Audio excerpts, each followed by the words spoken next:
Hey guys, welcome back to the channel. Today I'm going to show you step by step how to connect TradingView to BingX. Let's get started. First, you want to head over to tradingview.com and make sure you're logged into your account. Then you want to choose products at the top, then select super charts.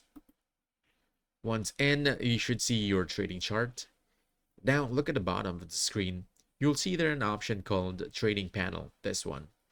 You want to drag this way up, then choose all brokers. From here, you want to search for BingX. There we go. Once you see it, just click on it. Then you want to hit connect. This will open a login window for BingX. Just enter your account credentials and approve the connection. And that's it. You're now connected to BingX through TradingView. If you found this helpful, don't forget to hit that like button, subscribe for more quick guides, and I'll see you in the next one.